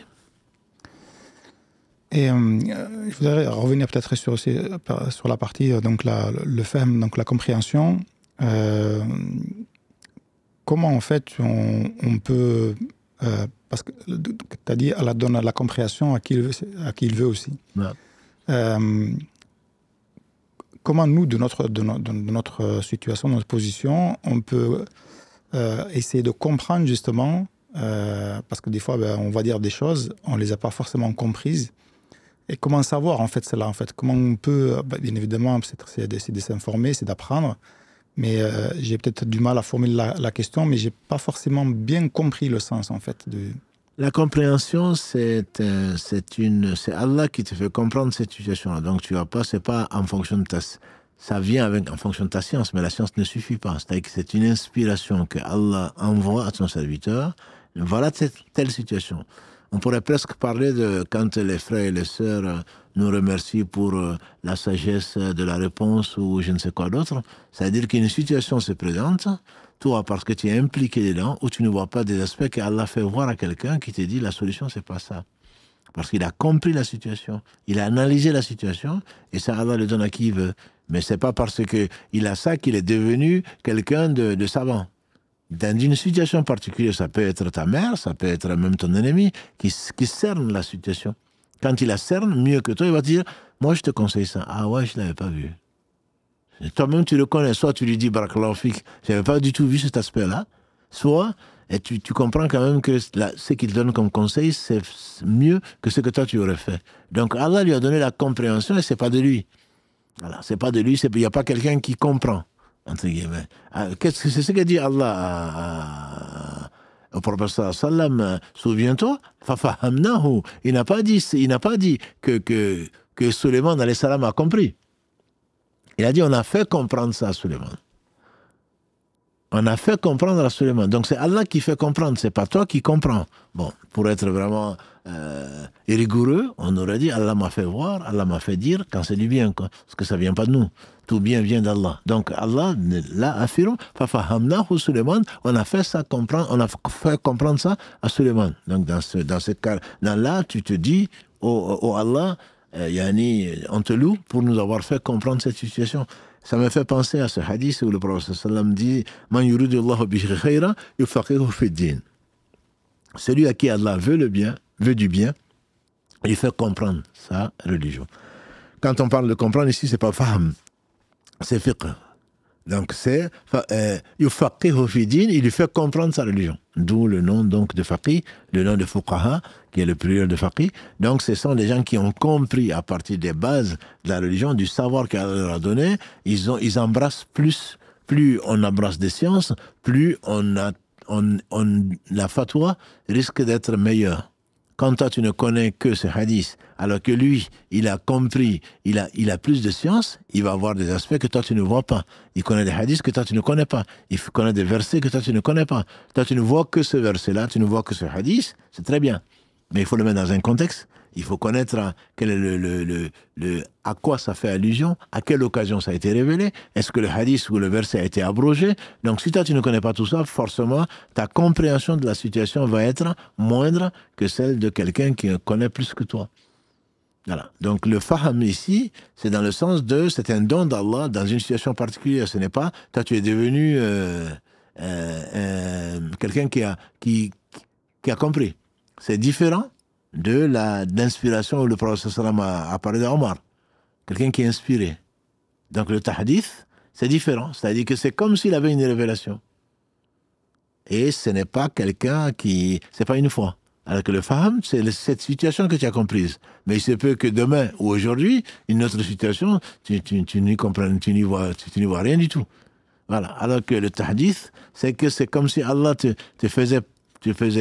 C'est pas la révélation, en ce sens que c'est l'ange Gabriel qui descend, qui t'apporte une nouvelle, etc. Mais c'est comme ça que tu vois, c'est aussi clair que le jour. Voilà. Ça peut, tu en parles aussi un peu indirectement, parce que c'est une question aussi que j'avais notée. Ça peut aussi arriver d'un non-croyant. Absolument. Il t'a donné un conseil ou il a fait quelque chose qui t'a fait révéler, en fait. Même le rêve prémonitoire, qui est un 46e de la prophétie, les savants disent qu'il y avait une tante, je crois, du prophète sallam, ou un non-musulman qui a rêvé de ceci et cela. Et ça s'est réalisé exactement comme ça. Donc c'est pas le propre du croyant. On parle d'inspiration, le rêve, par exemple, le rêve prémonitoire, c'est pas que les croyants. Ça peut arriver, Allah lui montre ce qui va arriver. Il peut venir, du temps du prophète sallam, il y en a qui sont venus dire, il va arriver ça, et ça, c'est arrivé exactement. Mais c'est pour les guider aussi. Si malgré ça, et que c'est arrivé, et qu'ils n'ont pas cru, c'est que, bon, c'est vraiment des orgueilleux, quoi. Mais effectivement, le rêve prémonitoire, ou le conseil, peut venir de quelqu'un qui est musulman comme il n'est pas musulman. La preuve, c'est ce fameux hadith d'Abu Huraira, avec Ayatul Kursi. Je parle d'inspiration. Il a dit là quand même la vérité, même si c'est un Satan, a dit le prophète sallam. Donc c'est pas parce que c'est un non-musulman ou un non-croyant que le conseil qu'il peut te donner n'est pas à prendre. On prend de tout le monde, que tu connais la parole, et on laisse de tout le monde, sauf de l'habitant de cette tombe, c'est-à-dire du prophète sallam. C'est pas parce que c'est un non-musulman que son conseil ne peut pas être à rejeter. Bon, alhamdoulilah, il y a pas mal de questions qui sont arrivées, je pense, qui tournent un peu autour de déjà des réponses que tu as données, je pense. Je vais peut-être prendre celle-ci. Comment rester fidèle à la guidance d'Allah quand obéir aux parents semble mener à une injustice, par exemple? Non, mais justement, c'est une guidance d'Allah qui te dit qu'il faut ton Seigneur a décrété de n'adorer que lui et de la bienveillance vis-à-vis des pères et mères, l'excellence. Donc, c'est une guidance. C'est Allah qui te guide au travers de ce verset et bien d'autres versets. Ça veut dire que quel que soit, tu ne suis pas, comme l'a dit le prophète sallam, la ta'at. Il n'y a pas d'obéissance à une créature, fût-elle être, donc tes parents, dans la désobéissance au Créateur, qui est Allah. Allah t'a donné une guidance, il faut rester ferme. Simplement, dans la guidance, il t'a dit aussi, dans la guidance, il faut obéir au père et mère dans tout ce qui ne désobéit pas à Allah. Donc, il ne faut pas se prendre pour ce qu'on n'a pas. Allah t'a donné la guidance. Cette guidance contient justement ces ordres, parce que c'est un ordre. C'est un ordre d'obéir au père et mère dans tout ce qui ne désobéit pas à Allah. Tu fais un choix. Ça peut être un mariage, ça peut être un travail, ça peut être autre chose. C'est certain que si tu abandonnes ton choix pour le choix d'Allah, ou qui est passé au travers, par exemple, de tes parents, qui n'est pas une désobéissance, certainement c'est le bon choix. Tu es dans la guidance. Mais tu te dis, non, moi je fais ma prière, moi je sais plus que vous, et bon, ben je vais quand même y aller. Je vais quand même faire mon choix. Tu abandonnes ce choix-là, pour moi, tu as abandonné la guidance. La guidance n'est pas seulement le fait de répéter 17 fois que Allah te guide, ou même plus. La guidance n'est pas seulement de sortir de l'université de ceci et cela. La guidance, c'est le savoir qui est utile. Et ce savoir utile, Allah, il te le donne. Et des gens peuvent être mieux guidés que nous, même s'ils connaissent moins que nous. Voilà, parce qu'ils sont accrochés. Allah a dit, il n'y a pas de discussion. Le prophète a dit, il n'y a pas de discussion pour eux. Alors que nous, on est en train de tergiverser. Oui, mais il y a ce hadith qui dit ceci, il y a l'autre qui dit cela. Oui, mais ce n'est pas tout à fait la même situation. Oui, mais bon, tu peux spéculer. Mais tu sors quelque part de la guidance. La guidance, c'est ce que Allah a dit, le messager a dit. Bien entendu, tu l'analyses, tu l'adaptes en fonction donc, de la situation. Mais en même temps, il y a des fondamentaux, quoi. Si Allah t'ordonne une chose, tu ne vas pas faire le contraire et penser que tu es guidé. Qu'est-ce qu'on appelle guidance? La guidance, elle vient de là. Donc, ah non, Allah m'a inspiré de désobéir à mes parents. Non, certainement pas. C'est un shaitan qui t'a inspiré ça. Voilà. La guidance est connue, c'est pour ça qu'on dit que ce soit le rêve prémonitoire ou quoi que ce soit, c'est toujours le mettre dans la balance, donc de la charia, dans la balance de ce qui a été révélé. Ne prétends pas être guidé parce que ton père en sait moins que toi, ou ta mère n'a pas été à l'école, ou je ne sais quoi d'autre. Non. C'est abandonner quelque... Tu dis à une mère, maman, je voulais faire ça, mais si tu ne veux pas, je ne le fais pas. Rien que ça, il se peut que la baraka te descende, quoi. Parce qu'elle sera heureuse. Ma mère me disait, la malédiction d'une mère, c'est dans son cœur. Tu désobéis à ta mère, même si elle ne te maudit pas, je crains pour toi, quoi. Ça aussi, ça fait partie de la guidance. C'est Allah qui a voulu, c'est une épreuve. Elles sont parfois injustes, comme nous. Peut-être même pire. Nos parents ne sont pas toujours justes. Mais c'est une épreuve.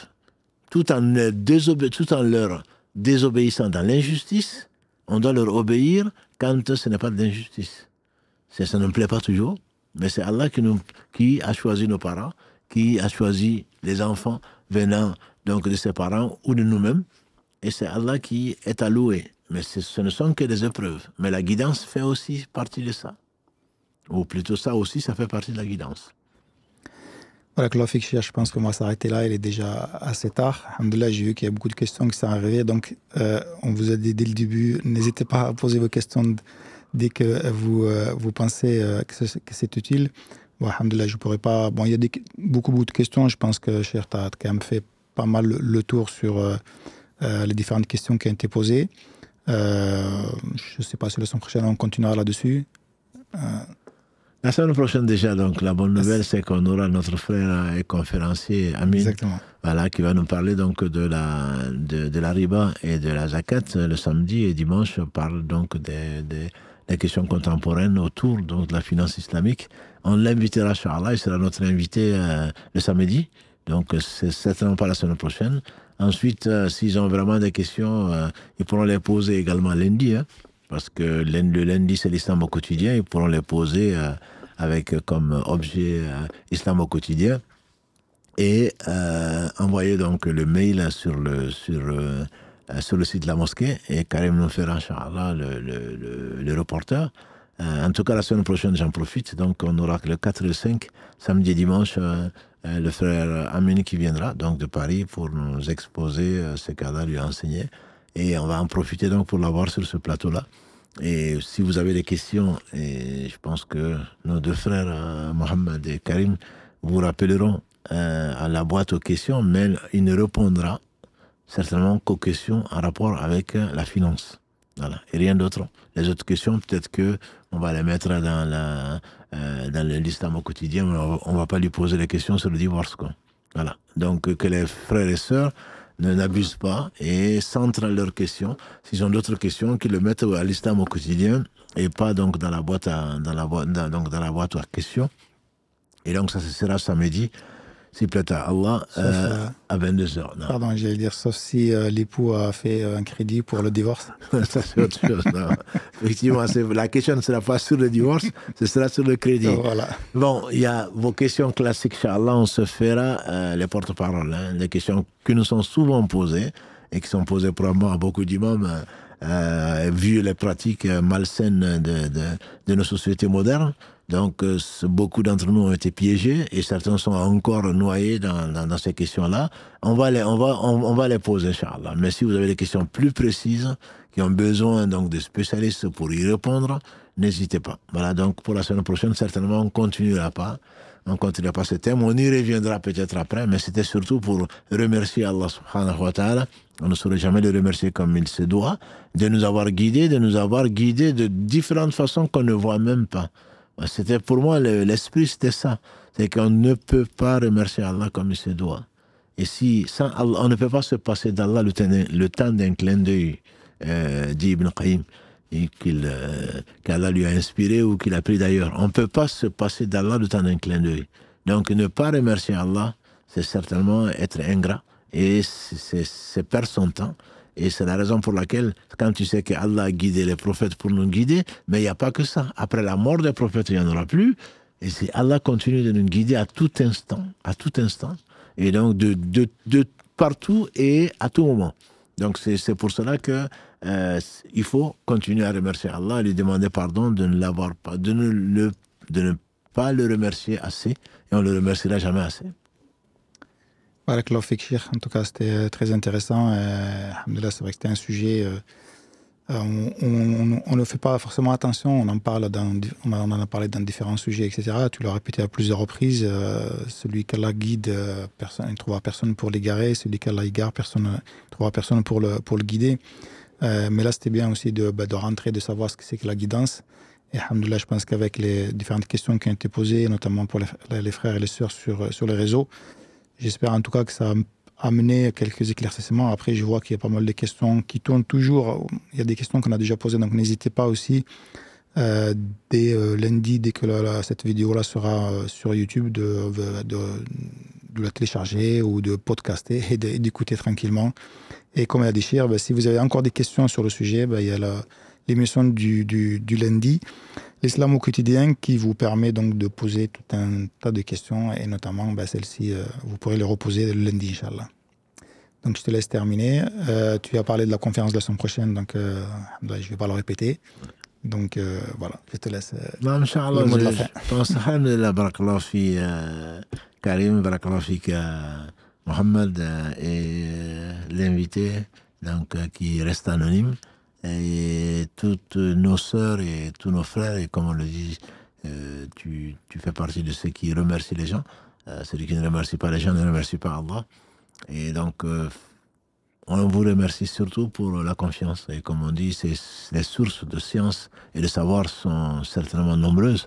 Et Allah subhanahu wa ta'ala nous a fait de nous une famille et nous a guidés, nous a permis de faire confiance les uns aux autres. Et qu'Allah subhanahu wa ta'ala accepte de nous et nous fasse profiter de ce qu'il nous a enseigné, justement. Et donc, que ceci soit notre objectif, c'est de chercher à le plaire et qu'Allah subhanahu wa ta'ala nous donne son amour, c'est ce qu'on recherche, l'amour des gens qu'il aime, également l'amour des choses qui amènent à son amour, d'où parmi ces choses-là, donc la recherche du savoir. Qu'Allah bénisse votre nuit. Et je réponds juste à une dernière question, cher, parce qu'on pose la question à quelle heure le live commence. Donc depuis maintenant quelques lives, on est passé à 22h, le temps de changer, de passer en heure d'hiver. Donc tous les lives, soit le samedi, le lundi ou le mercredi, c'est à 22h.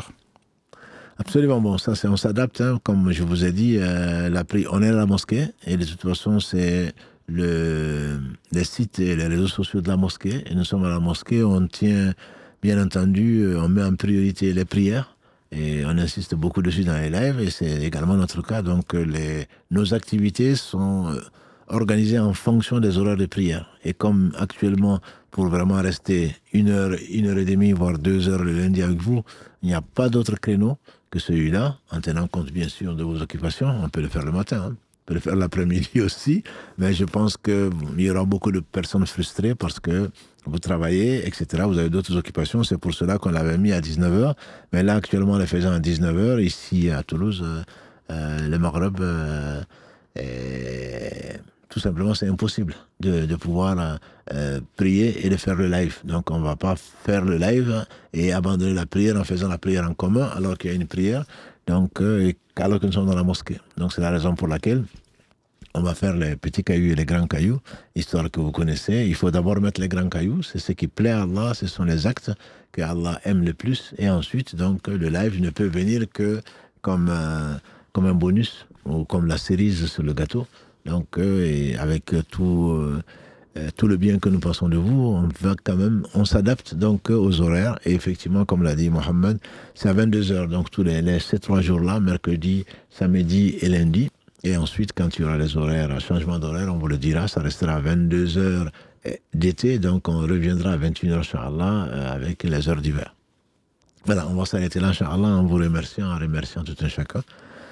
Et en vous souhaitant une excellente fin de soirée. Subhanakallahumma wa bihamdika, ashhadu an la ilaha illa anta, astaghfiruka wa atubu ilayk. Allahumma salli wa sallim wa barik ala nabiyyina Muhammad wa ala alihi wa sahbihi ajma'in. Subhana rabbika rabbil izzati amma yasifun, wa salamun ala al-mursalin, walhamdulillahi rabbil alamin. Wassalamu alaykum wa rahmatullahi wa barakatuh.